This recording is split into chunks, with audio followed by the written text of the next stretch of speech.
Bueno, pues buenos días y es un placer pues, tener aquí a Isidoro Valcárcer Medina. Él, no sé si decirle artista, bueno, es una persona. Eso es cierto.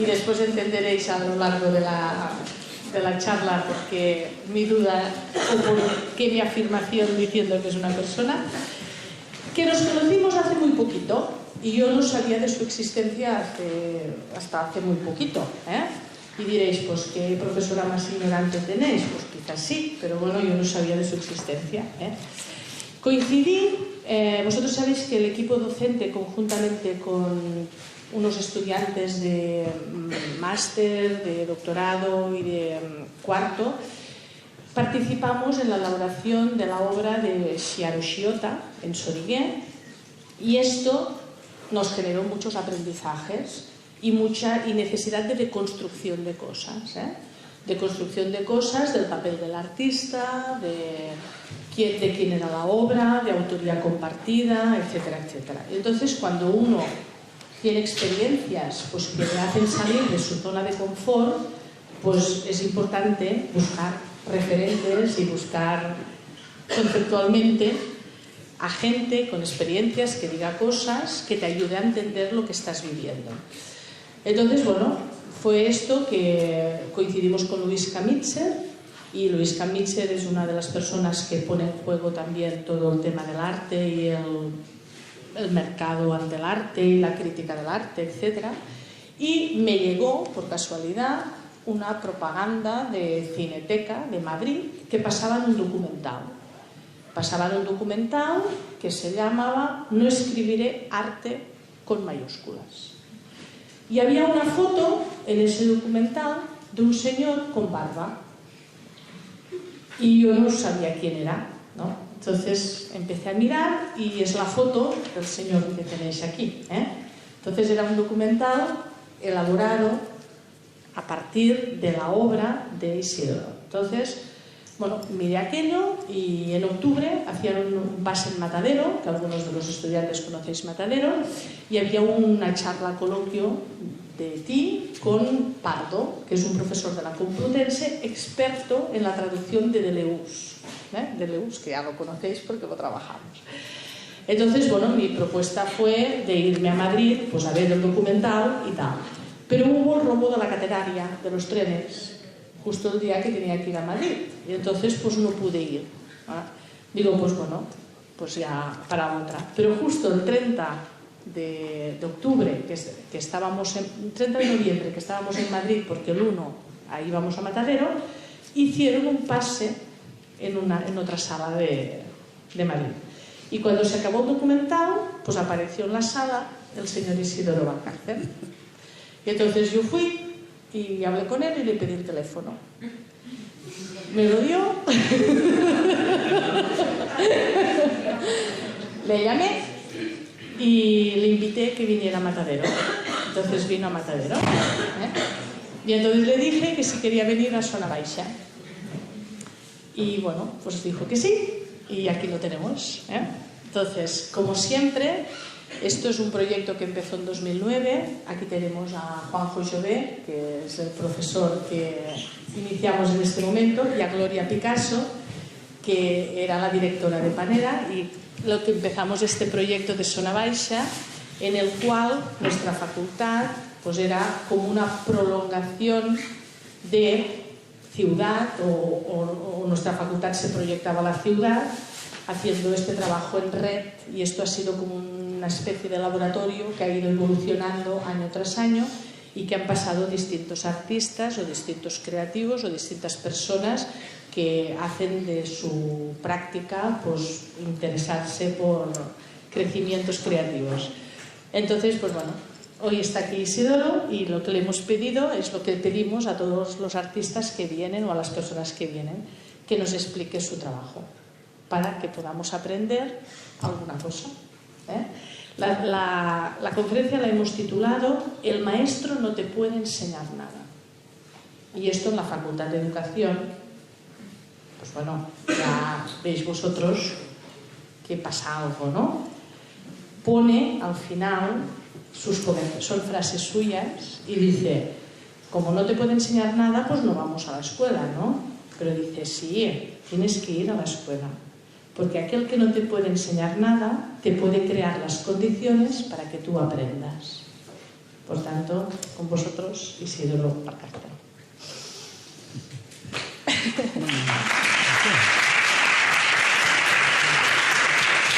Que te están aplaudiendo a ti. Que te están aplaudiendo a ti. Bueno, yo aplaudo. Bueno, pues encantadísimo de estar aquí.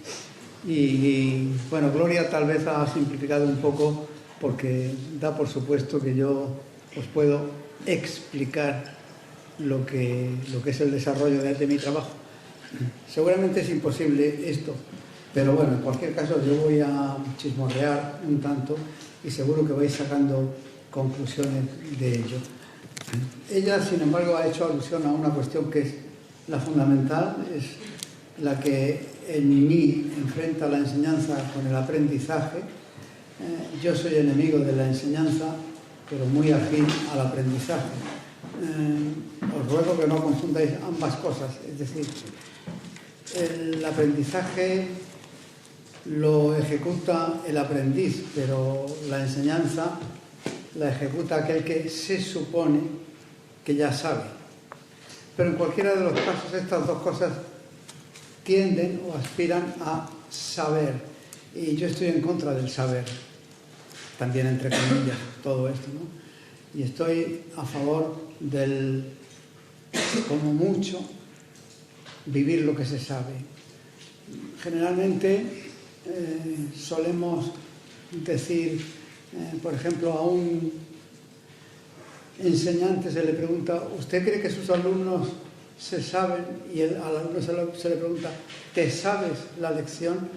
No se trata en ningún caso de una propiedad del que está aprendiendo el saberse, sino que sencillamente se trata de una cosa circunstancial. Si tú te sabes la lección, prácticamente no sabes nada más que la lección, lo cual es triste y limitado. Sin embargo, si tú estás aprendiendo, incluso aunque estés aprendiendo la lección, inevitablemente aprendes otras cosas colaterales, circunstanciales, si queréis, ocasionales, pero que van a constituir la esencia de lo que finalmente sabéis, no de lo que os sabéis, sino de lo poco que sabéis. Y sabéis poco como excusa o como motivo de que os deis cuenta de que espabiléis, en el sentido de que tenéis que seguir aprendiendo para saber un poco más. Llegado al cual punto os daréis cuenta de que seguís sin saberos lo que tenéis que saber. Bueno, después de esta pequeña perorata y puestos a lo que me ha propuesto Gloria, de contar cómo surgen las cosas o cómo me pasan las cosas, pues mientras ella hablaba y me presentaba, yo he estado haciendo el cálculo de ver qué cosas puedo yo contar que sean menos escolásticas y que puedan no ya sorprenderos, sino espabilaros un poco y decir, anda, pues realmente esto puede ocurrir. Entonces me he acordado de una cosa. Como yo nunca he vivido, afortunadamente, del arte, sino de cosas circunstanciales y para nada concordantes con él en infinidad de casos, pues recuerdo una vez que una empresa me encargó que buscara en Madrid, en distintos barrios, así más o menos marginales, por llamarlo de alguna manera, locales para instalar un supermercado. Me dijeron, pues hombre, tiene que tener como mínimo pues 500 metros cuadrados, tener un par de huecos al exterior, uno para entrada y otro para escaparate, en fin, me dieron unas normas elementales de las condiciones que tenía que tener el local. Entonces yo, evidentemente, cogí el plano y me puse a recorrer calle por calle, portal por portal, acera por acera, esta zona de la ciudad, ¿no? Empleé bastante tiempo, y entonces yo iba sacando un croquis realmente donde había en el número 27 de la calle tal, hay un local que podría valer porque tiene 2 plantas, en la primera planta tiene 150 metros, pero en el sótano tiene más de 250, con lo cual suma más de lo necesario. Tiene el inconveniente de que está en un recodo que no es demasiado visible, pero sin embargo bueno, todas estas cosas que podéis imaginar, es muy baja de techo, etcétera, etcétera, etcétera. Y cada día yo le llevaba a la empresa esta un plano con la localización de estos locales, más o menos, que yo había descubierto, y con la forma de ponerse en contacto con ellos para que ellos pues entablaran un diálogo, una negociación, a ver si les interesaba o no les interesaba. Bueno, esto duró X tiempo y al final, pues nada, se acabó el trabajo, me pagaron, que es de lo que se trataba, y me fui a mi casa. Y pasado mucho tiempo, años, claro, yo tenía aquellos canutos allí con los planos. Entonces, pues, como tantas otras veces, surge una invitación, oye, una tal, si quieres participar en una exposición sobre el desarrollo urbano. Y claro, yo digo, es que eso del desarrollo urbano, pues está muy bien, es muy, muy necesario. Bueno, falta nos haría, ¿no? Pero hete aquí por donde que me acuerdo del trabajo de los supermercados. Y haciendo un esfuerzo verdaderamente íntimo y queriendo convencerme a mí mismo de que todo entra en el arte o puede entrar en el arte, dije, bueno, ¿y si mando los planos de la búsqueda del supermercado? Sí, claro, pero eso es una cosa que no pertenece al arte. ¿Y quién me ha dicho a mí que no pertenece al arte? ¿Dónde está escrito? Total, que me decidí, hice una pequeña, añadí a los planos una pequeña explicación, ¿no? Planos desarrollados a través de la búsqueda efectuada de un local tal, en la fecha tal, ¿no? Y lo presenté a la exposición, los expositores se lo tragaron y allí estuvo. Y esa obra, permitidme que lo diga con estas palabras, porque la digo, son unas palabras que uso con pleno convencimiento e incluso orgullo, si se me permite, esa obra ha pasado a formar parte de ciertos anales de la cultura de nuestro arte contemporáneo. Una obra de arte que para nada es una obra de arte, pero que evidentemente es una obra de arte también, ¿no? Quiero deciros con esto que los cánones que yo voy a poder difundir en absoluto tienen nada que ver con lo que se considera la utilización o la manipulación o el uso o el disfrute de lo que también ortodoxamente se entiende por arte. Dicho esto, podríamos pasar, por ejemplo, a otra cuestión colateral, pero al mismo tiempo completamente marginal. Cuestiones como el fruto económico están ligados inexorablemente al ejercicio del arte, o podríamos participar de esta idea que se dice, no, es que el artista no tiene que preocuparse del beneficio económico que puede producir su trabajo.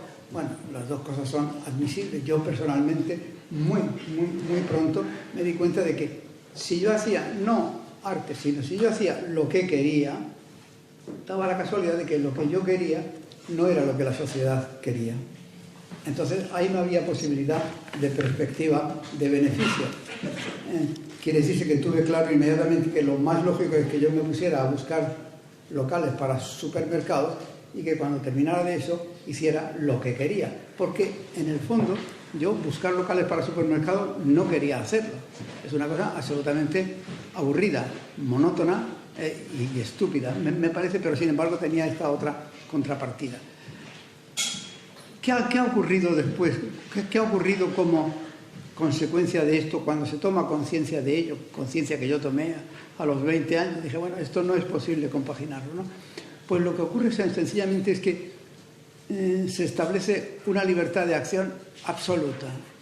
Es decir, yo he hecho siempre lo que he querido porque he buscado el método de desentenderme de aquello que socialmente tenía que hacer, porque tenéis que ser conscientes de que socialmente el arte no tiene ningún significado tal como está montada nuestra sociedad. Pero sin embargo, aquellos 4 o 5 que pensamos lo contrario, tenemos clarísimo el hecho de esto que os acabo de comentar. Bueno, entonces, a partir de esa libérrima libertad y aquí la gente dice, valga la redundancia, pero yo, como comprenderéis, por simple carácter creativo no lo digo. Entonces digo, bueno, pues claro, es que a mí me gusta mucho la ciencia, ¿no? O sea, principalmente las ciencias matemáticas, geométricas y tal, pero claro, es que no tengo ni idea, ¿no? Pues conozco el teorema de Pitágoras y pocas cosas más, ¿no? Pero claro, es que me gusta. Entonces recuerdo, digo, bueno, tengo que hacer lo que me gusta, no aquello que esté dentro de los cánones.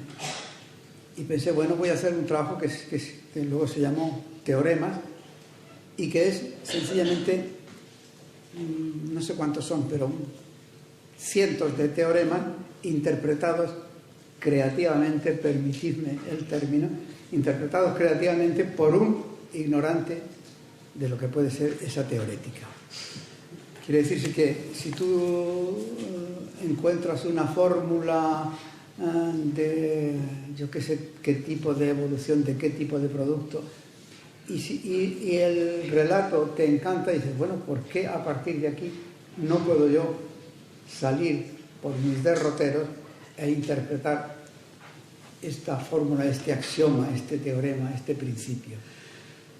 Bueno, ahí tenía yo ya una base para escaparme de las normas del arte, escaparme, por supuesto, de las normas de la ciencia, absolutamente, porque la desconocía, pero las normas del arte sí que las conocía, pero era muchísimo más placentero escaparse de ellas.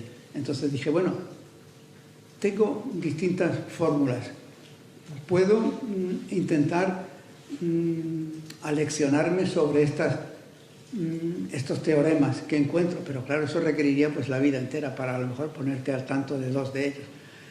Bueno, saltemos por encima y limitémonos, por ejemplo, a la formulación. Y para volver al ejemplo de antes, ¿no? al prototipo, ¿no? Al Pitágoras, a cuadrado más b cuadrado igual a c cuadrado, dije, bueno, yo esto, si no me lo explicaran, no sabría lo que es, pero sí que veo que a con un 2 arriba más b con un 2 arriba es igual a c con un 2 arriba. Materia suficiente para desarrollar la inquietud creativa, no hace falta más. Entonces dije, bueno, hinquémosle el diente a esto. A partir de ahí, pues surgió este trabajo que os digo de teorema, en el cual la amplitud del campo que se va abriendo es tan descomunal que te lleva, cuando tú lo analizas después, y a algunos teóricos a los que se lo he enseñado, les lleva a salirse de madre porque no saben por dónde cogerlo, ¿no? Quiero decir que dice la historia que Arquímedes estaba con una caña trazando un dibujo en la arena cuando vino el soldado romano y le dije que se pusiera en pie, que estaba allí, que él que era una autoridad, y el otro dijo, no, que no he terminado de trazar el círculo, ¿no? Entonces allí se lo cargó, allí mismo, ¿no? Bueno, evidentemente esto es un chisme apoyado en una historia que parece ser que es mucho más seria la científica que la humana, pero a mí lo que me interesaba es la humana. Entonces yo interpreto ese teorema a partir de esta historieta del señor con una cañita haciendo un círculo en la arena. Entonces ese círculo es para mí el círculo de Arquímedes, ¿no? Ese que está en la arena, no el principio geométrico del que daba testimonio. Esto os lo cuento, todo lo que os he contado y todo lo que os voy a contar va en el sentido de desmitificar cuáles son los territorios del conocimiento, de los conocimientos, no del conocimiento, cosa muy importante, la más importante. Bueno, en cuanto a la falta de respeto a esos territorios que marcan los conocimientos, la cultura en general, el arte en muchísima medida, y claro está, me atrevo a decir que en primer lugar la enseñanza. ¿Quién nos va a decir cuáles son los cánones de enseñanza? ¿Quién nos lo puede dar por escrito eso y dejarnos que nos lo llevemos a casa y que con absoluta libertad lo analicemos? Porque si lo hacemos, saldremos por supuesto en contra absolutamente de aquello que acabamos de leer, que parece ser que constituye la esencia de la materia de enseñar. Bueno, el trabajo este de los teoremas, pues evidentemente no es respetuoso. Ahora, también evidentemente nadie, ni de los presentes ni de ningún sitio, me puede decir que no es un trabajo que pertenece al territorio, por lo menos de la preocupación mental, si no queréis decir de la creatividad, ¿no? Quiero deciros que, por ejemplo, uno de los trabajos es de un matemático que estaba llamando a su cuñada por teléfono y que evidentemente su mente absolutamente, no sé si decir cuadriculada o cómo decir, su mente cuando ve un número de teléfono se pone en marcha. Y entonces se dio cuenta, mientras esperaba que la cuñada le contestara, de que su número de teléfono era la suma de los cubos de otras 3 cantidades. Y dijo, pues es que esto es...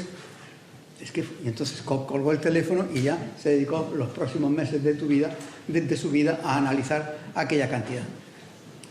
Evidentemente, el teorema que este señor, o el principio matemático que este señor sacó de ahí, que es difícil de explicar y que no voy a descender en eso, el principio de este teorema era un número de teléfono. Luego lo importante era el número de teléfono.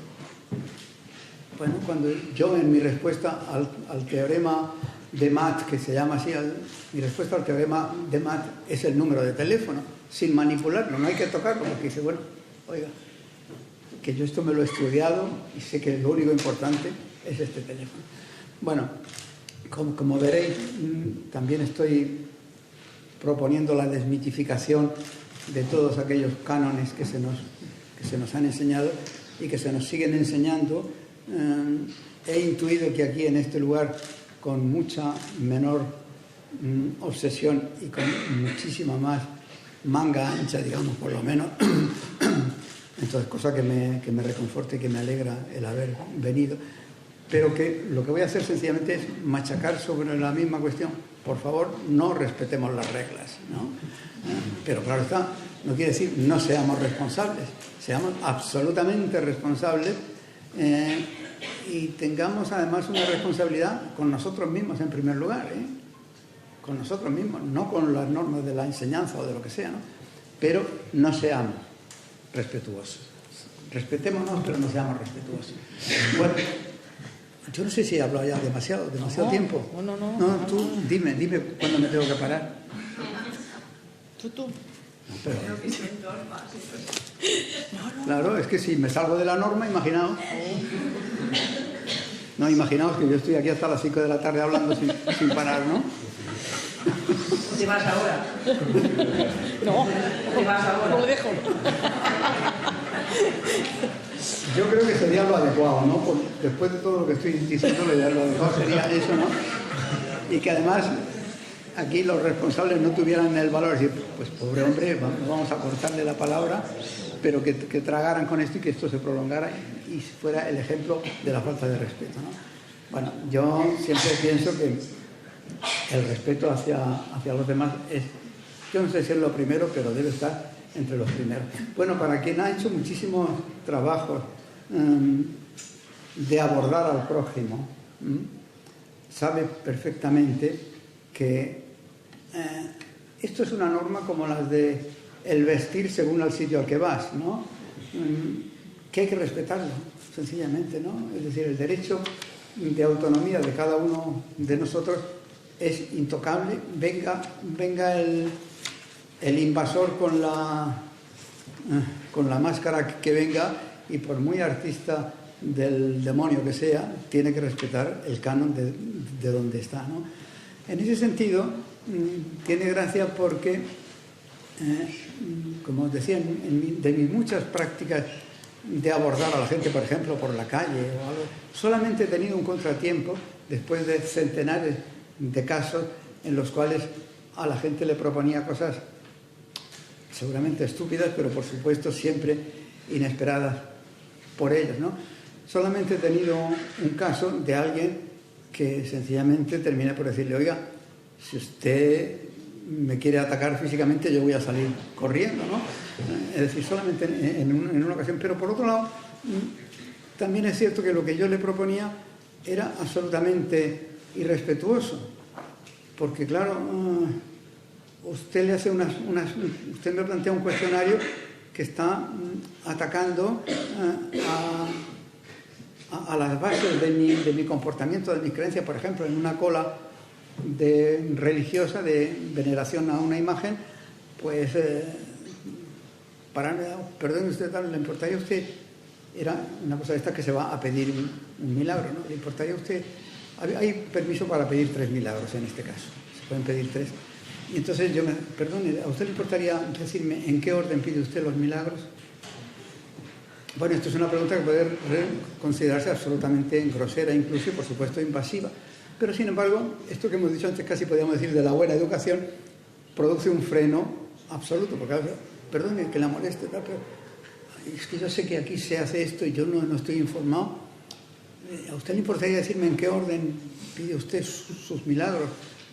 Hombre, pues yo primero la salud de mi marido, después no sé qué tal, y te dicen las cosas con absoluta simplicidad, porque realmente el asunto es simple si se presenta simple y vulgarmente. Bueno, un elemento de primordial y capital importancia es la forma en que entramos en el ámbito social. Generalmente cuando se enseña, se entra en el ámbito social con el marchamo de la verdad. Dice, bueno, esto que yo estoy enseñando, en esto consiste lo que tenéis que aprender, esta es la verdad. Pero también se puede entrar a decir, bueno, esto es mentira, esto es la mentira. Os voy a enseñar la mentira, ¿no? Bueno, si tú lo haces con elegancia, por así decirlo, pues la mentira se aprende exactamente igual y sirve para lo contrario que sirve la verdad, en teoría. Todo esto que estoy diciendo es en teoría, ¿eh? No lo toméis al pie de la letra, sino simple diciendo, bueno, mira, es una forma de escapar. Bueno, en este posicionamiento que uno, en este caso yo, adopta, quiere decirse que está muy bien, es muy cómodo, solo quiere un poquito de cuidado y de tacto, es muy cómodo, pero es absolutamente complicado, dificilísimo, ¿no? Porque claro, te privas de los territorios habituales, ¿no? Si tú vienes a dar una charla como aquí, te privas de los... Yo me he traído una conferencia mía de hace 23 años que se llama Espíritu de Aprendiz, porque pensé, digo, bueno, yo esto lo leo, no me cuesta trabajo ninguno. Lo que pasa es que estando aquí y después del larguísimo recorrido que hemos hecho, he dicho, bueno, es que claro, venir aquí yo ahora, después de que esta gente ha trabajado tanto, a leer una cosa de hace 23 años, pues no hay derecho. Entonces, juguémonos el tipo un poquito y hagamos esto que, aunque es bastante más incómodo, por otro lado, es más placentero. Eso es lo que quería decir. Es mucho más placentero, aunque sea enormemente más incómodo. De modo que aquí se queda el espíritu de aprendiz y seguimos con esto.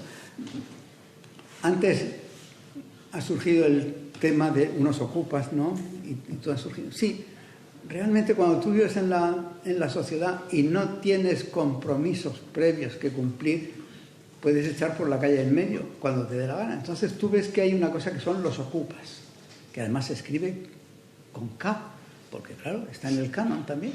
Dice, bueno, yo respeto la K, pero me salto a la torera todo lo demás, ¿no? Entonces dice, bueno, hagamos un proyecto que se llama Ocupa y Resiste, que es el eslogan de los ocupas. Estoy hablando de hace 30 y bastantes años, ¿no? 70 y algo, ¿no? Sí. 70. No, 80 y algo. 86.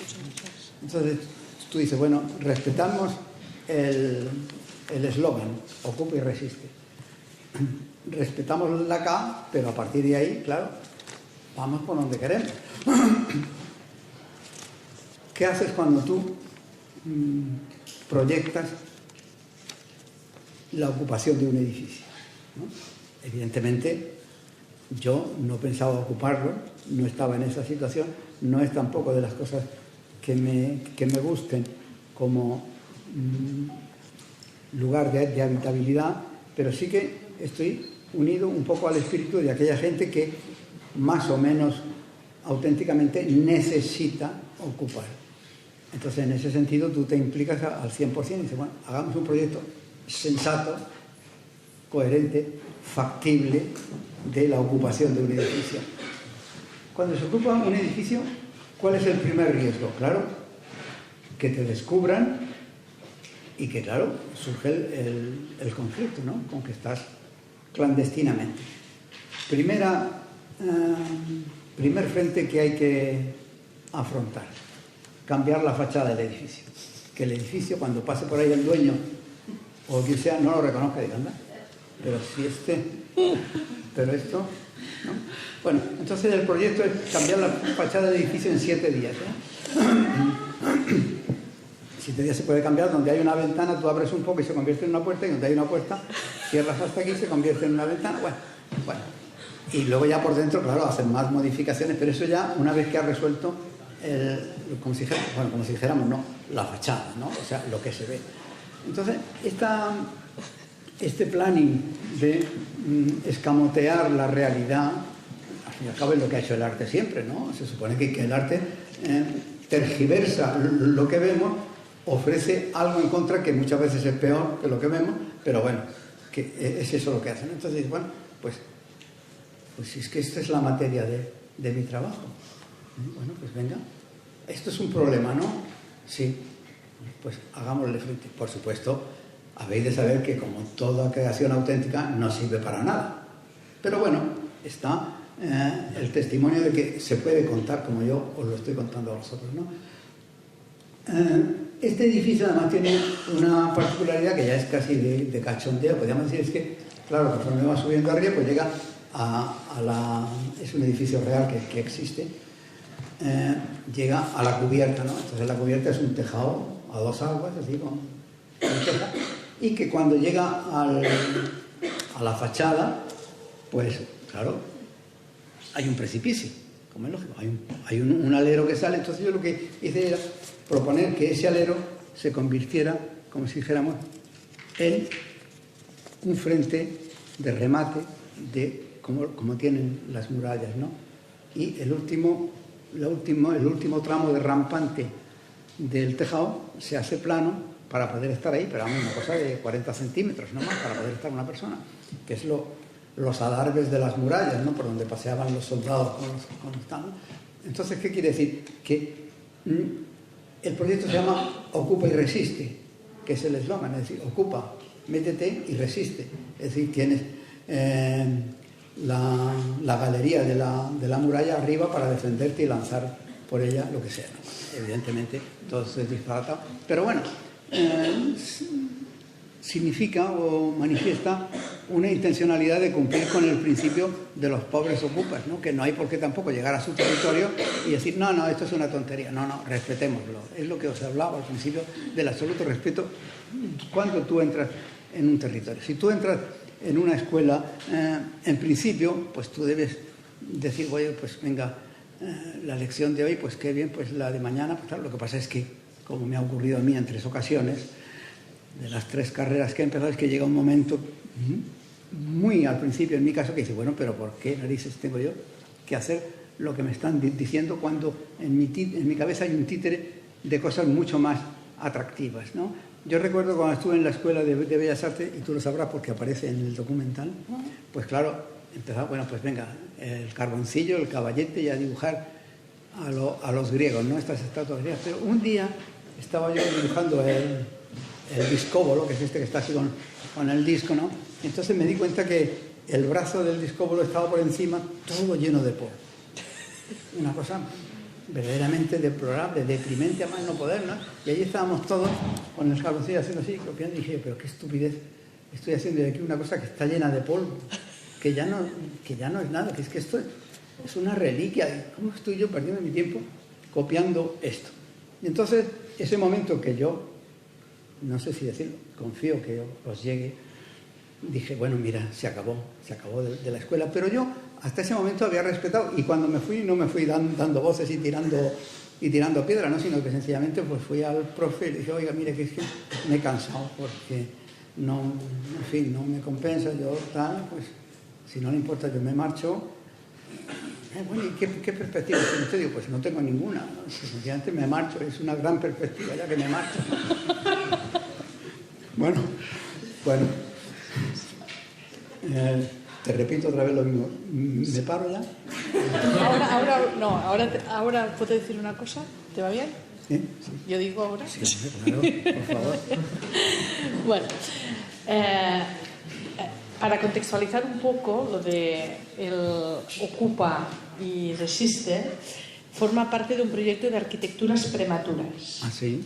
Entonces, me gusta mucho este proyecto porque lo defines un poco como propuestas que pueden servir en otras épocas y en otras mentalidades.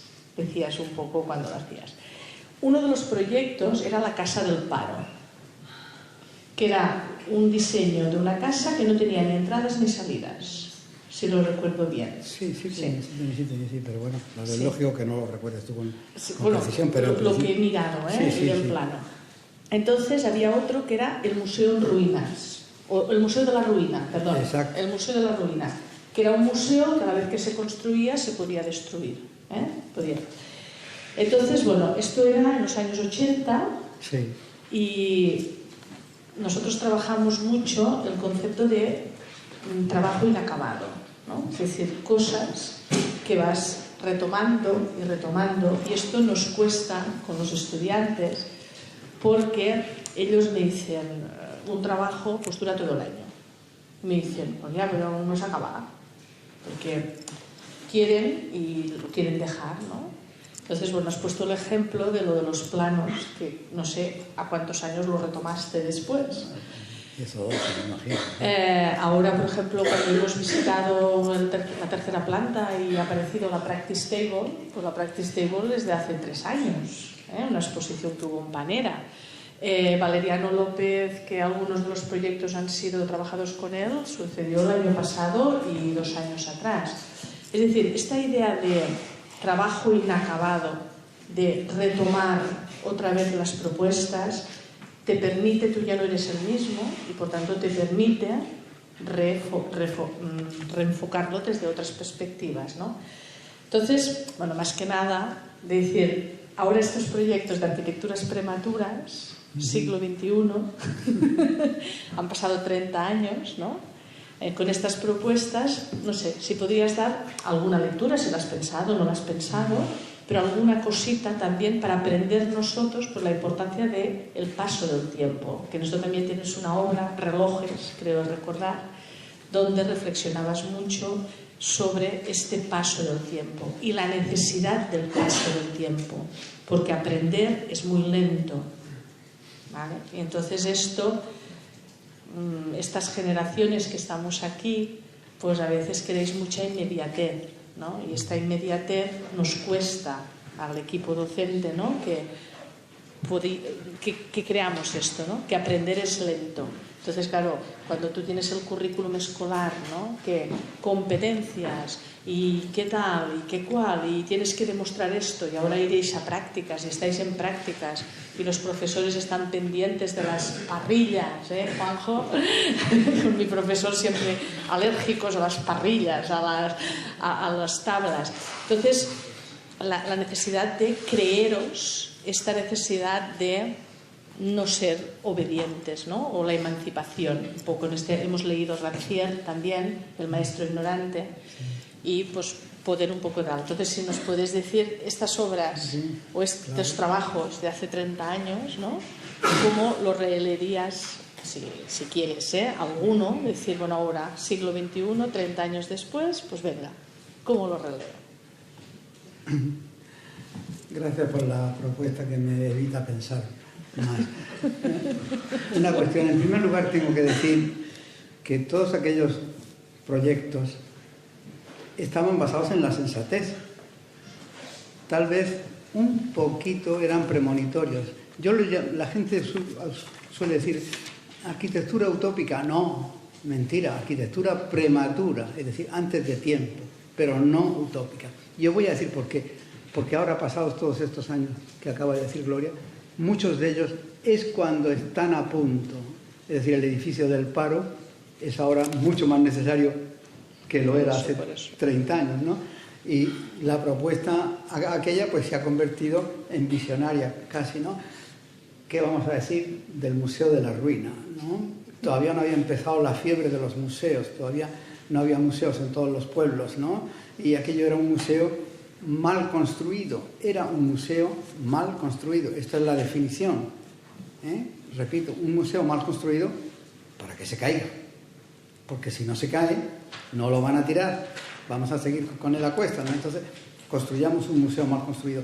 ¿Cuántos de los museos que tenemos deberían haber sido mal construidos? Quiero decir que es que el paso del tiempo, Gloria, es que me está dando la razón.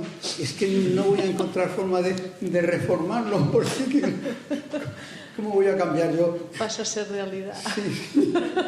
O sea que, pero bueno, evidentemente la visión con la que se toma esto, pues claro, es muy distinta, pero incluso aunque sea porque te están dando la razón, quiere decir que mi torre para suicidas, es decir, este edificio construido para que la gente se suicide cómodamente, ¿no?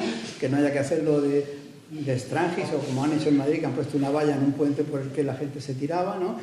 Para que no ocurran estas cosas. Entonces tu proyecto como se para una torre para suicidas, cuando resulta que clandestinamente, por supuesto, de forma irregular, me he enterado de que, claro, el número de suicidios ha aumentado un 25% aproximadamente en los últimos 4 años, ¿no?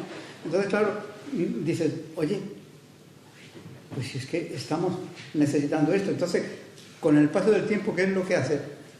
No tanto revisar, en este ejemplo, no tanto revisar como decir, hombre, esto habría que afirmarlo, o reafirmarlo, mejor dicho, es decir, habría que perfeccionar la torre para los suicidas, y que no solo fuera por arrojarse como se pudiera uno suicidar, sino por ahorcarse también, ¿no? Entonces que hubiera un pequeño patíbulo dentro. En fin, quiero decir que el hecho de que nunca tenemos acabado un proyecto, un trabajo, es fundamental. Y oye, en el momento en que echemos una mirada a algo, yo venía en el tren leyendo esta conferencia que pensaba que a lo mejor os tenía que endosar. Claro, he tachado muchas cosas, porque he dicho, bueno, esto ahora no viene. No, para empezar, no pienso así ya, y además no viene a cuento, ¿no? Evidentemente, esta revisión casi automática, yo pienso, porque como no somos el mismo que éramos, pues la revisión no es meditada y con un baremo de cosas que hay que calcular, sino sencillamente que espontáneamente dices, anda, pues si esto no viene a cuento aquí, ahora mismo, ¿no? Esa revisión es fundamental, y claro, en un territorio como el de la enseñanza, pues imaginaos, ¿no? Tremendo, porque claro, la responsabilidad de que se transmite aquello que se supone, que se cree saber, es enorme. En primer lugar, porque claro, lo que crees saber no lo sabes, sino que has atesorado una doctrina que viene de X, ¿no? Entonces, la responsabilidad de esta actividad es enorme, y yo vuelvo a decir otra vez más la palabra responsabilidad, porque me parece la fundamental. Es decir, la responsabilidad, por supuesto, frente a los demás, pero la responsabilidad primero con uno mismo. Es decir, ¿estoy yo enseñando algo en lo que creo, o por un método en el que confío, o estoy enseñando el libro de comportamiento, o la reglamentación oficial, o los cánones? Bueno, entonces esta responsabilidad es fundamental. Entonces, cuando en el momento en que contactas lúcidamente con la responsabilidad, se produce un cambio. Ese contacto, yo creo que inevitablemente se produce por lo menos que una vez al año, como muy poco, ¿no? El ejemplo que os he puesto al principio es muy curioso, porque para mí el contacto, el tomar conciencia de que aquella obra puramente monetaria, burocrática, repetitiva y mecánica, de repente por mi santa voluntad y no por otra iluminación, pasa al territorio de lo creativo, pues es una cosa que me ha resuelto muchos aspectos de mi vida, porque he dicho, no hay que buscar argumentos para el arte. Los argumentos para el arte son todos. Es la forma en que lo afrontas, la forma en que te enfrentas a ello, ¿no? Fijaos qué cosa que te viene después de un tiempo de que tú tienes este proyecto, este trabajo almacenado ahí en un canuto, estorbando, y que de repente un día dices, anda, pero si ya no pertenece aquí, ahora tiene que estar aquí. Y es el mismo.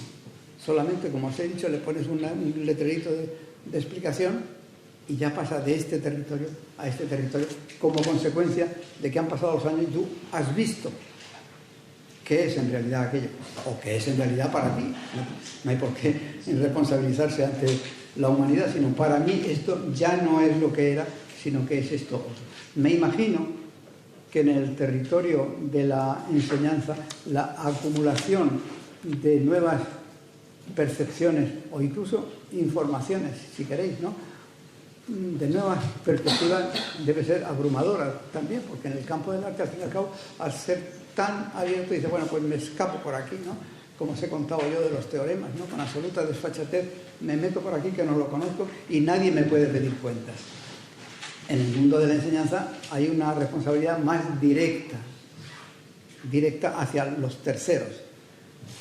Pero como hemos quedado en que la responsabilidad que interesa es la primera, hemos quedado, no, he dicho yo. La responsabilidad que interesa es la primera, pues hoy estamos en lo mismo, ¿no?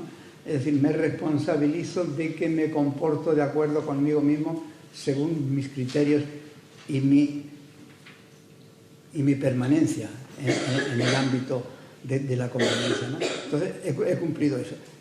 Y cumplido eso, he hecho por distintas rutas. Aquí hemos visto en los caminos, en el camino que hemos hecho a venir, pues distintas rutas, ¿no? Algunas de las cuales me han llamado curiosamente la atención, pero no me atrevía a poner pegas a lo que estaba viendo. No pegas, no, hacer comentarios sobre lo que estaba viendo, pero me ha hecho gracia ciertas cosas, ¿no? ¿Puedo decir algo? Por ejemplo, esto de los pupitres. Los pupitres se leen de derecha a izquierda, sin embargo nosotros leemos de izquierda a derecha. Es una estupidez, pero me ha llamado la atención. Digo, fíjate que curioso, primero está no sé qué, o el otro ya Bueno, entonces estas cosas evidentemente tenemos que afrontarlas y por supuesto de ninguna manera discutiría yo la actuación de los que lo han hecho, ¿no? Me parece perfecto y estoy seguro de que hay una razón, pero tenemos que ser conscientes de que enfrente hay un individuo que dice, hombre, ¿y esto a qué viene? Es decir, ¿por qué tiene rueda el palé donde está este que estaba en el exterior? ¿Por qué tiene ruedas? ¿No? Se supone que esto es una cosa que esta es mi cuna, ¿no? Este es mi nido.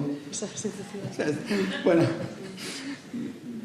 que ahora sí que me estoy pasando de la raya. No. Venga, sí. Bueno, con la idea esta de mirar desde otras perspectivas, en una entrevista que te hicieron, porque me parece que no lo he dicho, cuando tenía que ir a Madrid a ver el documental, justo la semana anterior le otorgaron el premio Velázquez 2015. Entonces, a raíz de esto le hicieron muchas entrevistas. Y en una de ellas te preguntaban qué 3 trabajos tuyos pues estabas especialmente orgulloso o que querías señalar, ¿no? Una de las obras de los trabajos era 2000 desde Jesucristo. Después de Jesucristo, sí, 2000 después de Jesucristo. Allí narrabas la historia de 2000 años cogiendo hechos de cada año que no salían en los libros oficiales. Entonces, este trabajo sí que me gustaría, si pudieras explicar un poco más tú con tus palabras, porque para mí tiene un aporte muy importante en nuestra docencia, para ver qué legitimidad damos a los libros y qué historia se narra en los libros. Porque, sobre todo, tenemos un gran mercantilismo con los libros de texto en las escuelas. Y aquí sí que hay un tema económico increíble. Y el equipo docente tiene mucho o potencia mucho trabajo con libros de texto para deconstruir los libros de texto para que no sea este hegemónico dictador de trabajo, porque el libro de texto de una editorial te cuenta la historia y te cuenta el conocimiento desde una perspectiva. Entonces, este trabajo para mí tiene este valor porque es ver la historia desde hechos que han quedado silenciados, ¿vale? Entonces, si puedes poner algún ejemplo, y sobre todo también porque hemos trabajado Perec, el infraordinario de Perec. La importancia de estar atento a la vida cotidiana, a lo infraordinario. Ellos han hecho una actividad con el profesor Kim de geografía, donde han salido a observar el entorno y tenían la experiencia de que 5 personas estabais en el mismo sitio, observabais y cada una observaba cosas distintas. Esto nos basamos en la obra Tentativa de esgotamiento de un lugar parisino de Perec, y lo titulamos Tentativa de esgotamiento del campus, ¿no? O algo así, ¿eh? Es decir, porque aunque estés observando, no, siempre hay una tentativa de esgotamiento de la propia realidad y esta percepción.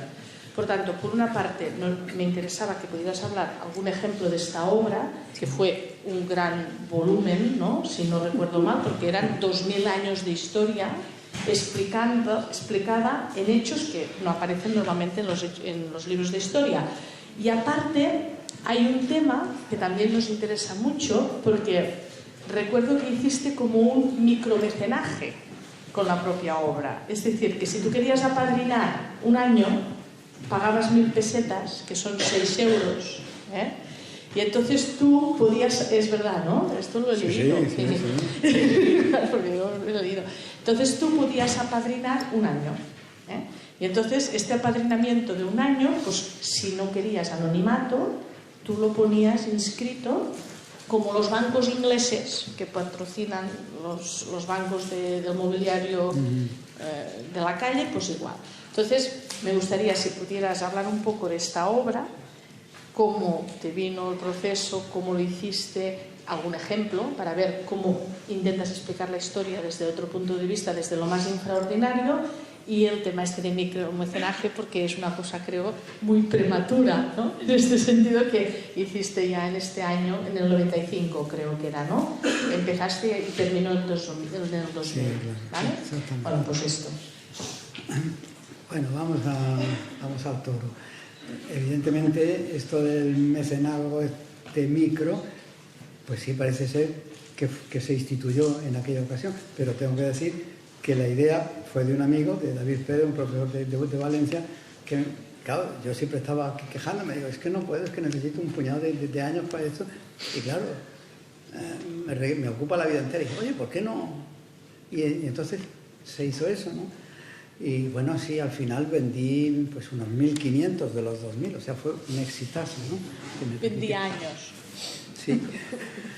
Entonces, bueno, al meollo de la cuestión. Evidentemente, aquí se reúnen varias cuestiones. Primero, yo tenía que ser absolutamente responsable, una vez más, en cuanto a que lo que yo contaba era, al menos por la información que recibía o que yo había captado de los libros de historia, era cierto.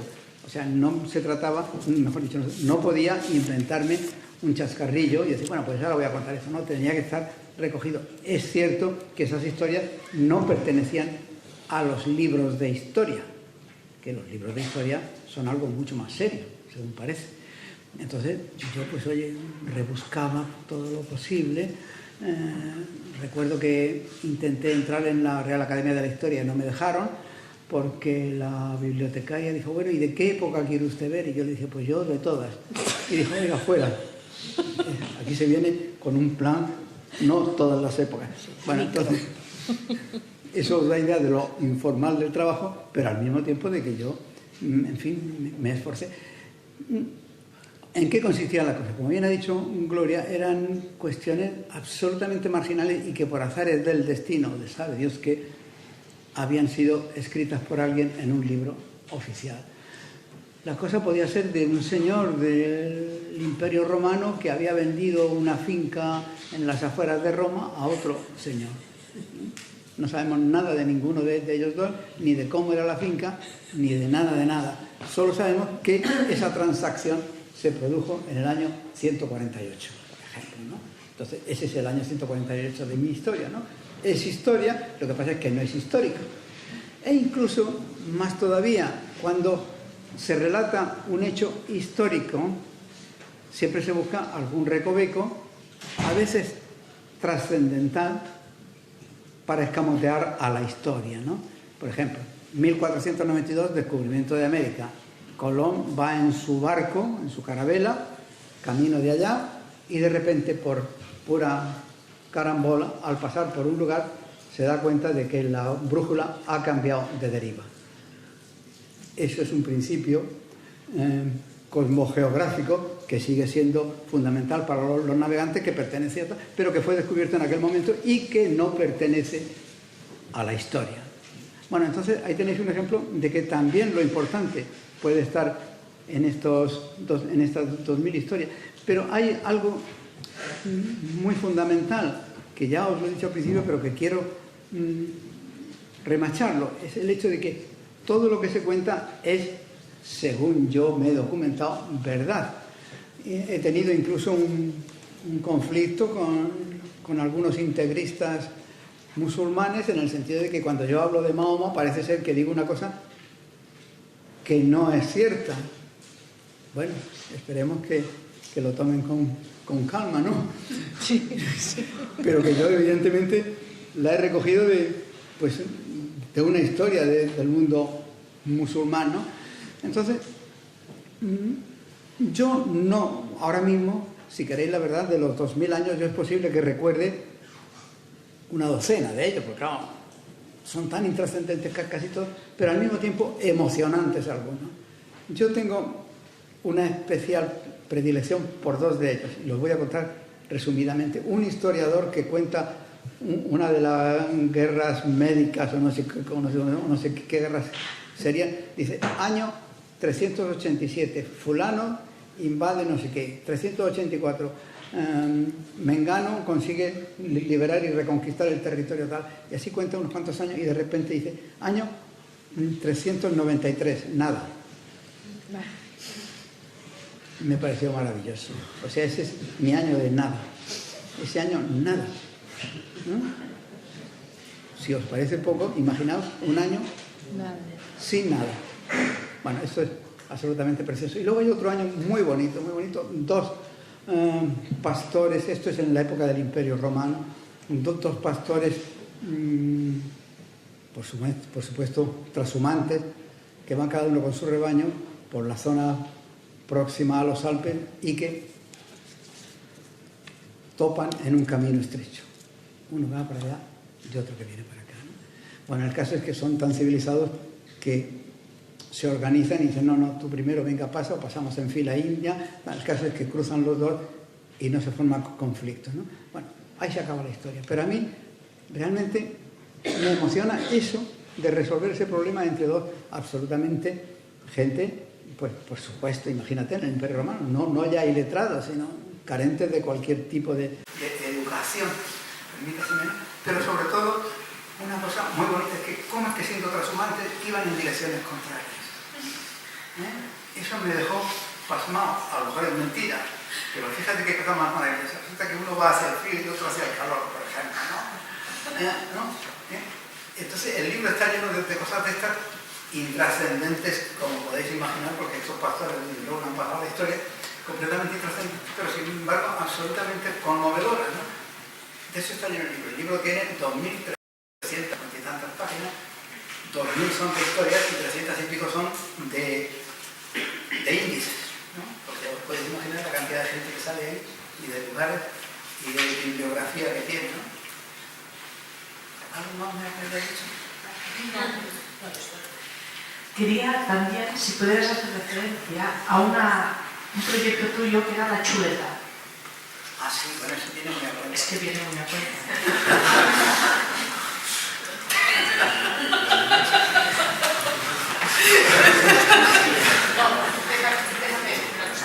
Chuleta, responsabilidad, Levinas. ¿Vale? Lo que pasa es que habría que tener aquí la chuleta para leer. Sí. Bueno, pero podéis imaginar, por el cariz que ha tomado la charla de todo, podéis imaginar que... Bueno, la chuleta es una chuleta de colegio, ¿no? Es una cosita así, una tira así de larga, escrita con letra súper minúscula, enrollada de forma concéntrica para que se pueda hacer así. ¿Lo veis? Allí, hacer así, y ir pasando, ¿no? Y copiando mientras te estás examinando y copiando los bloques, ¿no? Entonces, esa chuleta contiene, teóricamente, todo el saber sobre el mundo del arte, ¿no? Y por supuesto también, como podéis imaginar, por supuesto también, como podéis imaginar, pues contiene todas las negaciones y inexactitudes que se pueden deducir de tal como yo me expreso, ¿no? Entonces es una chuleta que realmente contiene muchísimo, pero todo lo que contiene es nefasto en el sentido académico y ortodoxo, ¿no? Bueno, no tiene más finalidad que eso. Por supuesto no sé de nadie que la haya usado, ¿no? Porque, en fin, porque lo suspenderían seguro, ¿no? Entonces, bueno, pero bueno, yo me lo pasé verdaderamente bien y lo tengo como mi tesis. Esta es mi tesis, ¿no? Bueno, otra de las cosas también en otra de estas entrevistas que te hicieron, dijiste una frase que también nos gustaría que pudieras profundizar un poco. Dices, en el fracaso bien entendido hay un éxito. Este tema nos cuesta mucho. Sabéis que lo hemos hablado y desde vuestra toma de conciencia os cuesta mucho la frustración, os cuesta mucho aprender del error, os enfadáis mucho. Y bueno, son generaciones, tu generación tiene unas cosas, mi generación otra y esta otra. Y estamos trabajando en base a un sociólogo, Morán, que nos habla de uno de los saberes para la sociedad del siglo XXI, que es el aprender a partir del error. Es decir, que el error, bueno entendido bien, es fuente de aprendizaje. Entonces, bueno, si quieres matizar un poco esto, en el sentido de que siempre creo que no es suficiente todo lo que podamos decir para que podáis llegar a vivir, a sentir que el error no pasa nada, que un error bien entendido es fruto de éxito. Sí, pues tú lo has dicho exactamente, ¿no? Recuerdo que haber oído a Dalí decir, yo utilizo un fracaso, ¿no? Entonces ahí está definida la cosa, ¿no? Sí es cierto. Realmente el fracaso, ¿con respecto a qué? Con respecto a unos cánones o a unas verdades preestablecidas, verdades, lo digo con absoluta ironía, con respecto a unas verdades con las que no hemos coincidido e incluso falta de coincidencia con respecto a verdades que de momento no han sido objetadas. De todas maneras, yo no puedo reunirme de mi territorio y recordar esta expresión de que las verdades en arte son aquellas cuyas contrarias son también verdad. No lo olvidéis, ¿no? Entonces, bueno, resulta que, para no decir fracaso, he metido la pata, ¿no? Pues qué bien. Pues qué bien. Sé que la tengo metida. Voy a sacarla para empezar, que ya es la mitad del aprendizaje. Ya no la tengo metida. Ahora voy a ver si la meto en un sitio acertado, ¿no? Entonces, si la hace otra vez este texto, pues esta vez ha entrado bien, ¿no? Entonces, has rehecho 2 veces el camino, lo cual son aprendizajes sumados, no sabiduría sumada, por favor, sino aprendizajes sumados. Cuando metiste la pata, creías estar en una verdad. Te das cuenta de que no. Luego has aceptado con la supuesta verdad de este momento, porque vaya usted a saber dentro de 4 días cuál será, ¿no? Pero la contraria de esta verdad, de esta mentira, en algunos de los casos, es otra verdad. Y probablemente otra mentira de la cual a su vez tengamos que escabullirnos. Pero qué bien estar en esta actividad permanente, ¿no? ¿Qué me importa a mí venir de un sitio o venir del otro si sé a dónde voy? Aunque no sea más que hacer mi santa voluntad, ¿no? Pero si sé a dónde va, ¿qué me importa a mí si me he equivocado? Me ha permitido rehacer, como hemos visto 2 veces, la misma ruta o una muy parecida. Los hindúes dicen el camino del medio, ¿no? Yo he estado por estos 2 caminos, he metido la pata en estos 2 sitios, pero tengo marcado el medio. Bueno, esto es una teoría que se me acaba de ocurrir y que por favor no la recordéis, ¿sí? Me parece una tontería. Bueno, pues ahora, por último, si te parece, quería hacer referencia a tu último libro, que es Un nuevo modelo de universidad. Bueno, perdona que te diga, último... ¡Ay! ¿Hay otro? No, último, como libro sí, pero el contenido es de hace la pila de tiempo. Ah, pero el libro es el... Sí, Sí. Bueno, claro, cuando lo conocí, pues vi que había publicado este librito, que se llama Un nuevo modelo de universidad. Entonces dije, wow. Entonces empecé a abrirlo y lo que pone son las cajas, dice, la propuesta gira en torno a la idea de si podría darse un modelo de universidad construida en torno a una autorreflexión constante y en la cual esta idea de universidad sea deducible a partir de la experiencia de lo artístico como lenguaje de los lenguajes. Esto es como empieza memoria. Esa es la memoria del proyecto. Del proyecto. El libro, si me das permiso, se lo escanearé y que lo puedan ver, porque es difícil de adquirir, lo tuve que adquirir por internet, porque en las librerías es difícil. Sí, todo que vale 3 difícil de euros. vender, es difícil de adquirir y difícil. El autor dice que no es de ninguno. Se puede coger, bueno, adquirir por internet, parece que vale 3 euros o 4 euros, es muy barato. Lo que me parecería interesante era una propuesta que hacías de edificio arquitectónico, de campus de universidad, donde no existirían carreras, no existirían materias, entonces tenían que salir de los edificios para ir a otra clase desde vuestra autogestión y allí os encontraríais gente. Entonces me parecía muy interesante esta idea de cortar con las parcelizaciones, y en esto sí que el equipo docente estamos trabajando mucho, que a pesar de tener un horario como lo que has visto en el oratorio, el equipo docente les da muestras de que pueden trabajar de forma inter y transdisciplinar. El trans, el in-between, este entremedio, esta teoría que has dicho, pues aquí, ¿no?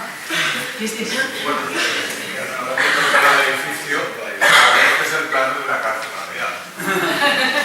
Sí, exactamente, me parece que puede salir. Puede ser. No como la casa del palo, que no puede salir. Entonces, cuando compré este libro, me pareció muy sugerente la colección y adquirí otro de José Antonio Sarmiento, La clase de Boix. Es el mismo que Sí. Vale, entonces, más que nada, yo no sabía, pero que uno de los referentes conceptuales que hemos hablado antes es Boix. Boix, yo lo conocí por Juanjo. ¿Te acuerdas, Juanjo, que leímos aquel libro, cada uno un artista o cada persona un artista? Y allí con Juanjo empezamos a trabajar esta idea de deconstrucción del propio artista y que lo importante es generar procesos que conecten con el yo creador, con mi proyecto vital. Y esto es un poco lo que estamos intentando hacer pensando en torno al arte, ¿no? Entonces, bueno, te quería preguntar, ya que estamos en la universidad, si, pues bueno, nos puedes hacer un poco qué sería la universidad y esta gente joven que está en la universidad y nosotros que estamos intentando crear condiciones para que ellos aprendan y para que aprendamos todos, pues que nos pudieras decir hacia dónde ves la universidad o, bueno, desde esta perspectiva, ¿no? Entonces, si os parece, cuando acabe esto, haremos una ronda de preguntas y acabaríamos haciendo referencia a la intervención de fuera del currículum, porque está basada en una obra de Isidoro, ¿vale?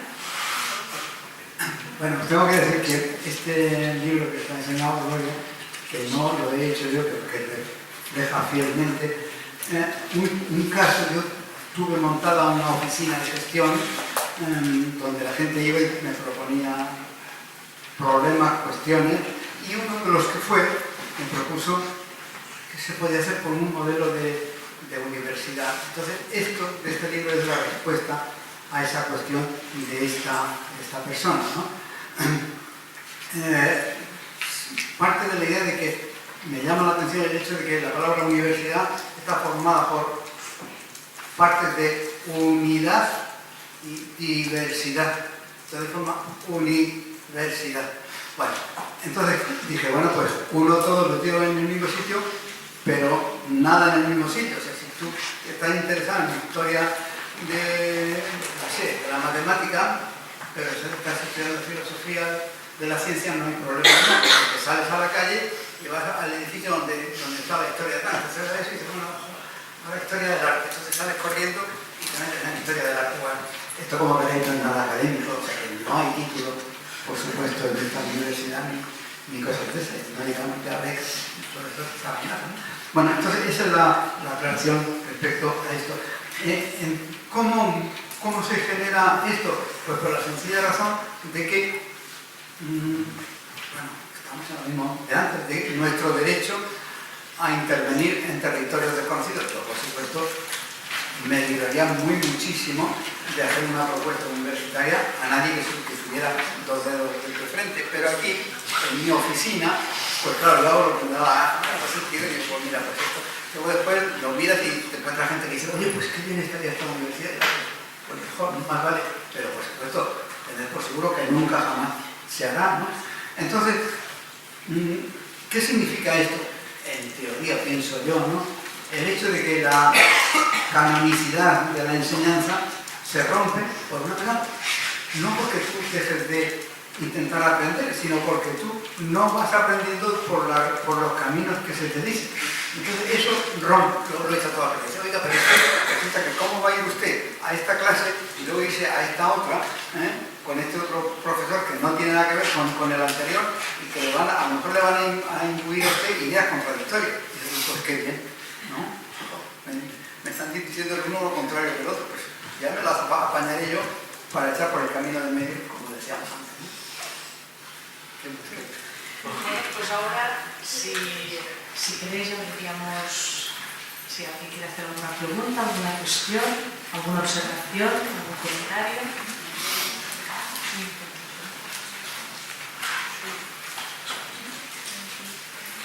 Yo solamente quería darte las gracias. Solamente darte las gracias por utilizar tan pocas veces la palabra enseñanza, porque aquí la utilizamos demasiadas veces. Ha sido voluntario. Gracias. Es una cosa incrustada. Muchas gracias. Yo sí quería preguntarte también cómo en el momento que el museo, ¿cómo se llama? El museo en abstracto, ¿no? Te descubrió, ¿no? ¿Cómo te has manejado, ¿no? Dentro de la estructura, la institución museística que está tan cerrada, ¿no? Que parece muy abierta, pero en realidad tiene unas convenciones muy marcadas, ¿no? Entonces, claro, con todo tu trabajo, esta confrontación o trabajar junto a, me parece un poco complicado.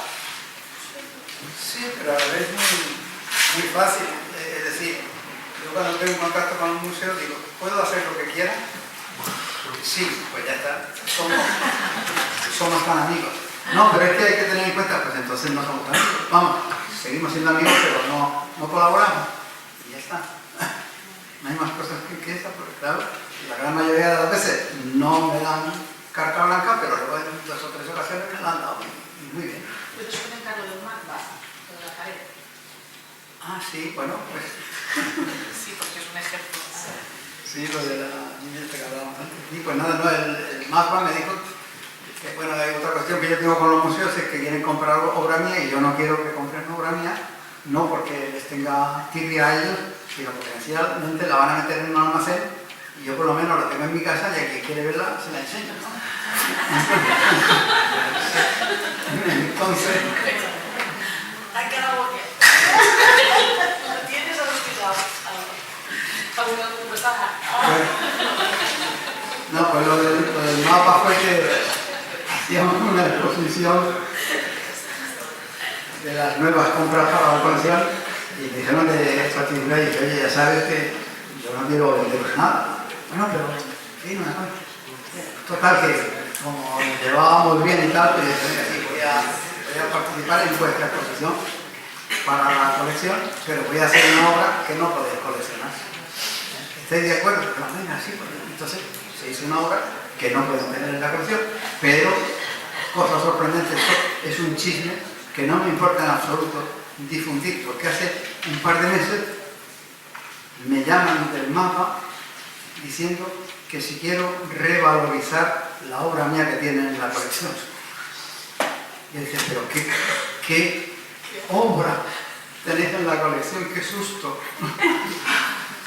Evidentemente no me han contestado, ¿no? Porque yo no sé qué pueden tener, pues seguramente tienen el relato de alguien que cuenta la cosa, ¿no? O que yo no tuve inconveniente en que hiciera fotografía mientras estaba pintando. Bueno, el caso es que la obra es que yo le dije, bueno, sí, de acuerdo, voy a participar, os voy a pintar una de las paredes en que se va a celebrar la exposición de la colección, ¿no? De la nueva colección. Entonces le pinté con un pincelito de pintor la pared entera, ¿no? Pero allí una semana pintando aquello en blanco mapa, se llama. Que no se distingue del blanco que había, porque es el mismo blanco. Y bueno, esa fue la obra. Entonces, pues ahí colgaron unas cosas, luego supongo que la habrán pintado ya 20 veces porque esto fue hace mucho tiempo. Y claro, no existe esa... Vamos, bueno, pero fijaos lo que es un museo, lo que es una institución, perdón, lo que es una institución, cómo tiene la trama de no sé qué, que una funcionaria o empleada me llama y me dice, oiga, que ¿quiere usted revalorizar? Y yo digo, oiga, ¿en cuánto está? Porque yo sí que quiero revalorizarla, sobre todo teniendo en cuenta que es un valor entero. Lo que me hizo gracia de esta obra es que les cobraste lo que hubiese cobrado un pintor de brocha gorda. Sí, bueno, ¿Vale? Es decir, ¿qué cuesta pintar una pared? Yo creo que eran 900 euros, ¿no? Sí, ¿Cobraste? creo que Es decir, les cobró, tal. E incluso en otro museo te dijeron que no porque les dijiste que solo querías cobrar 6 euros y te dijeron que no es verdad esto. Eso no es eso, es Ah, otra vale, cosa. es otra cosa. Es otro chisme. Es otro chisme. Me gustan los chismes. Bueno, venga, ¿alguna otra cuestión? ¿Sí, Miriam? Pots presentar-te, sisplau?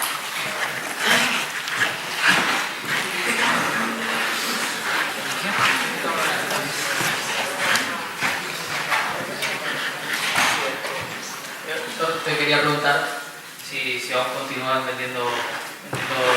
buscando locales, metafóricamente, o si has encontrado otra vía para sustentarte económicamente dentro de tu cultura sistémica.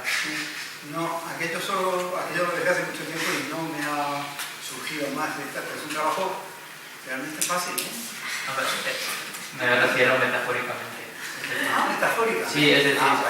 no me refiero si sigues vendiendo pisos, sino que si has encontrado una forma viable o sustentable económicamente para ladearte del sistema que nos invitas a Ya después he hecho mucho trabajo, por ejemplo, durante un tiempo escribiendo discursos de esto, por ejemplo, para una empresa que hace un congreso y viene gente de por ahí de otros países, de la misma empresa, necesitan un discurso de presentación. Bueno, pues bienvenidos, no sé qué, pues estamos aquí reunidos, no sé qué, pues esto que es esta ciudad, no sé qué. Por ejemplo, me acuerdo una vez que hice uno sobre Barcelona, que yo no tenía conocimiento suficiente de Barcelona como para escribir sobre ello, y por responsabilidad me vine aquí y estuve viendo tópicos de la ciudad, pero están los sitios tópicos, entonces pues no me cae, pasa esto, pues lo otro, ¿no? Pues serán muy bien acogidos. Eso fue un trabajo que sustituyó a ese otro, ¿no? Pero vamos, no sé, muchos así. Y metafóricamente te he contestado. que te has buscado la vida más o menos, ¿no? Te has buscado un poco la vida dentro de la Sí, claro, como todo el mundo, ¿eh? A ver, ¿tiene alguien que no se la busque? No, sí, obviamente. Bueno, la otra es en referencia a que tú nos comentas, ¿no? Que basemos, bueno, nos invitas a que basemos la educación en la responsabilidad moral de cada uno. Pero bueno, yo te hago una apreciación personal que tengo de la responsabilidad moral, pues es una concepción cultural, ¿no? que tampoco es nuestra en muchas ocasiones. Es decir, la responsabilidad moral no simplemente nace del sujeto, sino que se crea, ¿no? por un contexto. Sí. ¿Quién dictamina esta responsabilidad moral? En primer lugar, como ha dicho aquí la compañera, creo no haber usado la palabra moral. Si la he usado, se me ha escapado. No. Vale, pero la responsabilidad social, ¿te refieres a la responsabilidad social? Eso es más admisible, sí. Pero realmente es una responsabilidad, o sea, una responsabilidad ética, si quieres, como mucho. Bueno, entonces, tu pregunta en concreto, que es que si yo utilizo ese canon moral que es el que dictamina las responsabilidades, ¿no? Ese canon ético, bueno, es decir, ¿quién dicta? No, mi pregunta era tanto filosófica igual, ¿no? ¿Quién dictamina esa moral ética a la cual... No, moral ética no lo diga porque es una cosa. A esa ética. Bueno, esa ética la dictamino yo procurando no fastidiar a nadie, ni más ni menos, pero hay una moral instituida, la cual no me siento para nada obligado a respetar, porque, por ejemplo, pues no sé qué ejemplo ponerte. Esto que ha pasado, perdón por la alusión, esto que ha pasado en el Congreso de los Diputados hace nada, cuando unos van, los que no llevaban corbata van con corbata y los que llevaban corbata van sin corbata, ¿no? O sea, este querer adaptarse, pero guardando los trastos, eso no tiene nada que ver con ningún tipo de moral ni social ni nada. Quiere parecer que, pero realmente no. Entonces, la moral impuesta por normativa muchas veces es obligadamente transgresible. O sea, tienes la obligación de transgredirla si tienes un comportamiento decente contigo mismo. Yo ese tipo de respetabilidad no la respeto, pero procuro respetarme a mí mismo y a los que están conmigo en un momento dado, en este caso a vosotros, ¿no? Es decir, si uno de vosotros me hace una pregunta absolutamente estúpida, según mi criterio, yo no le voy a decir eso es una estupidez. Lo más que puedo hacer es decirte a ti, oye, que yo no uso la palabra moral, creo que no la he usado, pero no le puedo decir eso es una estupidez, sino que tengo que contestar, en fin, respetuosamente. Eso forma parte de mi criterio decente, pero también forma parte un poco de la moral estatuida, que dice, no ofendas, el que habla bien no ofende, digamos por caso, ¿no? Nunca. Entonces, eso hay que respetarlo, venga de donde venga. Lo que pasa es que si la moral estatuida o social, o como queramos llamarlo, de repente establece una norma según la cual tal, por ejemplo, con el hecho de la puntualidad, bueno, 5 minutos de respeto, querrá decir 5 minutos de irrespeto, ¿no? Entonces yo en eso esto lo tengo clarísimo. 5 minutos de cortesía, no, por favor. De cortesía. Claro, de descortesía. Entonces ahí no tienes por qué respetar el canon, pero otras cosas, pues, dejar pasar a las señoras. No, bueno, pues yo lo veo bien, no es que vaya a la obra en él, pues oye, ¿qué trabajo me cuesta hacerlo, no? Bueno, es una contestación excesiva. No. ¿Joana? ¿Puedo pasar?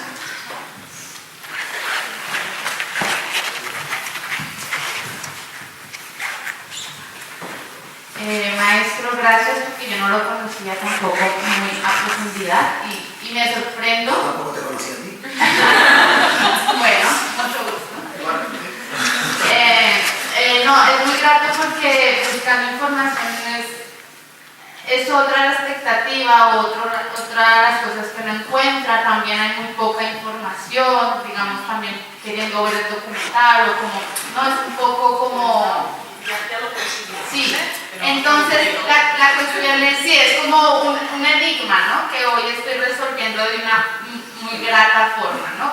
Entonces la cuestión es que veo que el camino del medio es un camino lleno de coherencia donde se puede vivir lo que se sabe, o sea, lo que estoy comprobando, ¿no? Tú hablas de un derecho a intervenir en un territorio desconocido. ¿Puedo ejercer mi derecho? ¿Ejercer mi derecho? Y eso es la cuestión, es que... Pero de una manera constructiva. Vale. No vaya a ser que sea para echar por tierra la No. existencia misma. Este territorio desconocido, me gustaría saber, por ejemplo, qué dice el documento que nos traía en la conferencia, ¿no? Pues es un rollo... Porque, ¿en qué momento cambia? O sea, mediado por la experiencia de ver las obras, ¿no? apoyo, pero también me inquieta mucho porque eliges hablar desde lo que estás viviendo a lo que traes. No digo ahora, me gustaría poder leerlo porque tú dices que has visto que ha cambiado el tiempo, que muchas perspectivas. La verdad es que yo lo que os iba a leer no era todo, mira aquí está marcado con rojo lo que os iba a leer, porque todo lo otro ha cambiado.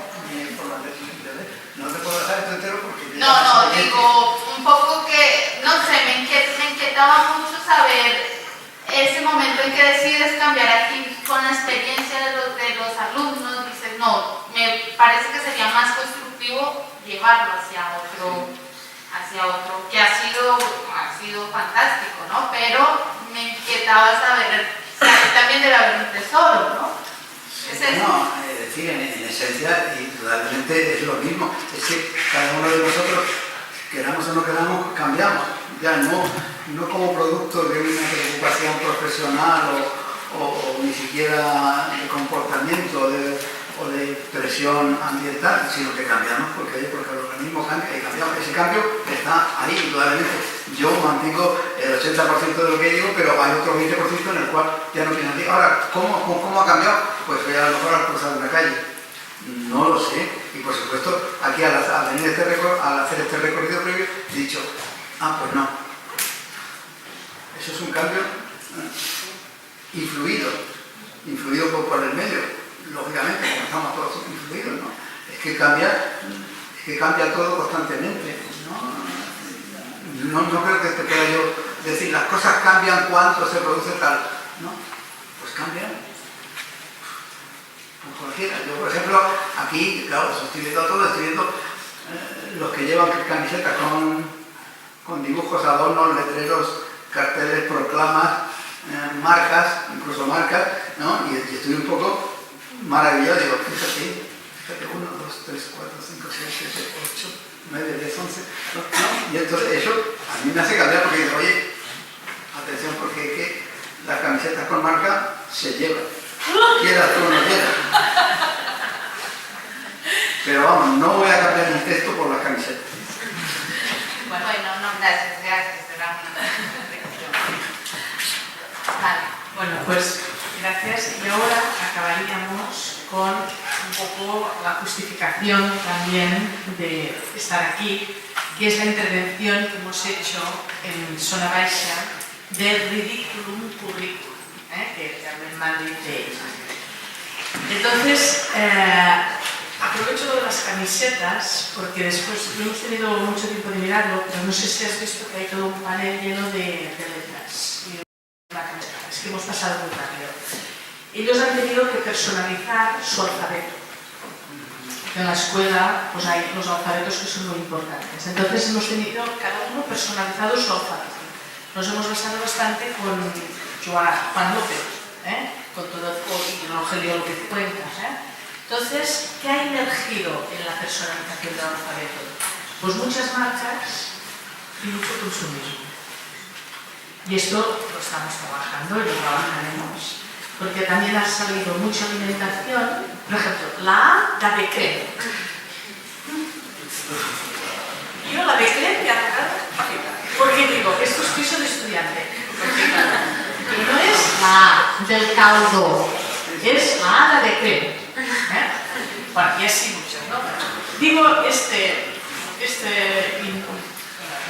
preámbulo para justificar la aportación del ridículo en currículum. Entonces voy a leer un texto de dónde sale la idea de ridículo. Entonces, es un poquito larguito, pero yo creo que vale la pena escucharlo. Una tarde, esto es real, real. Es una de estas historias de quizás de las 2000, no sé. Y esto es 2013, creo. Una tarde, las gafas. Fui a ver la amada abuela Teresa, natal de Alfarnate, Málaga, un pueblo que recibió las consecuencias de la guerra civil. Una de las peores fue la fragilidad cultural que hubo. Mi abuela y sus hermanos, por diversas circunstancias, tuvieron que dejar la escuela y trabajar desde muy pequeños, situándose en una situación de analfabetismo. Tiempo después, ella se trasladó a Cataluña con su marido y el primer hijo, trabajando en una colonia textil y cuidando de la manera más servicial y acogedora a quien se le acercaba con su estilo propio. De manera autodidacta, aprendió a leer y escribir, y con el paso del tiempo siempre había alguna palabra o escrito que, ¿cómo podría decirlo?, no te deja indiferente. Mi nombre es Laia Pascual, soy la segunda nieta, acababa de estudiar enfermería y la crisis actual de paro en aumento me llevó a pensar que sería difícil introducirme en el mundo laboral. Aquella tarde le estaba explicando mi desánimo a mi abuela, cuando repetidamente ella me miró con una mirada de complicidad y fuerza y dijo: ¿y has traído el ridículo al hospital? Por un momento me quedé sorprendida. Los ojos no sabían dónde mirar, las manos dónde colocar, los pensamientos entre la razón y la reflexión. Formalmente le dije: sí, abuelita, voy a traerlo al hospital, una cosita. Se llama currículum, pero de la manera que lo has dicho es más parecido a la realidad actual. Laia Pascual, una de mis mejores amigas, me llama y, como siempre, su voz alegre inunda las ondas sonoras. Me cuenta anécdotas, situaciones personales que, descritas de su manera tan peculiar, me provocan la risa constante, y entre las batallitas me recuerda a su abuela Teresa, que de siempre me provoca una sonrisa de complicidad. Laia me comenta: pues ¿sabes qué me ha dicho hoy la abuela Teresa? Sonrío porque sé que me dirá que lo que me dirá provoca que cada vez me la quiera más a Teresa. Me ha dicho: niña, ¿ya has traído el ridículum al hospital?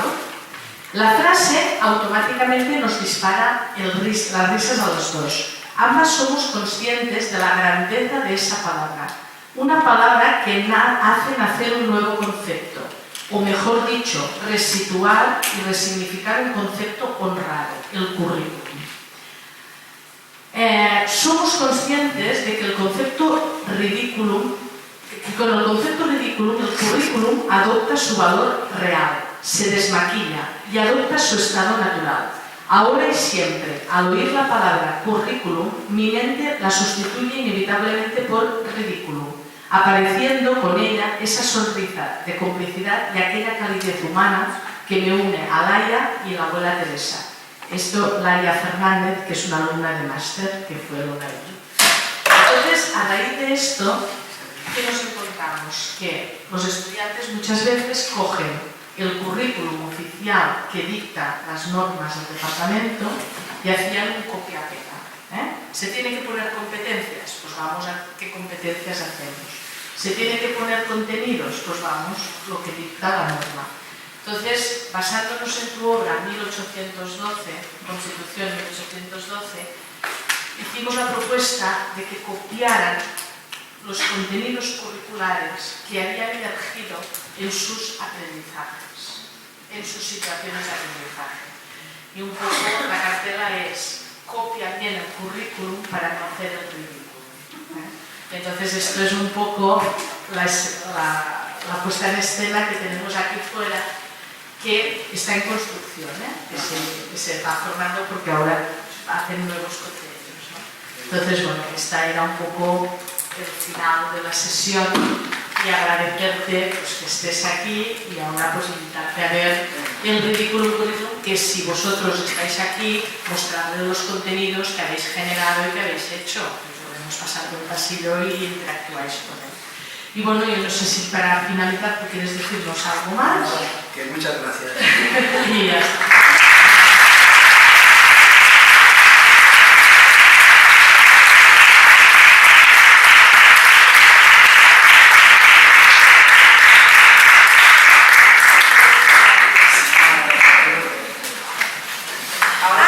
Otra cosa que quería pedir. Oh, sí. Aquí te he llevado un cartón. Es que él tiene una obra que se llama Currículum. Tienes un trabajo que escribes tu currículum. ¿Qué nos quieres escribir tu currículum? Un poquito. No, solo un poquito, va. Solo un poquito. Venga. Y aquí. Venga, hombre. sea, es que me olvidaba. Aprovecha la ocasión. Solo un poquito, ¿eh? Para que vean un poquito. Sí, solo un poquito, solo un poquito. Hay fuera también un cartel que dice: hay 1000 maneras de escribir un currículum. Ya ves lo que haces tú con ellas, ¿eh? Entonces, le pido que nos escriba un poco su propuesta de currículum, ¿eh?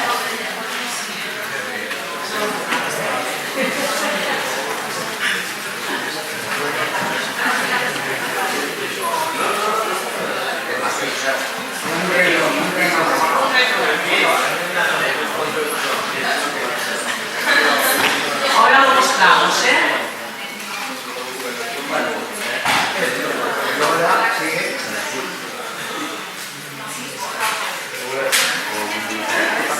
Si queréis ver cómo él escribe su currículum. 1937, 1938, 1939, 1940, 1941 hasta 2016.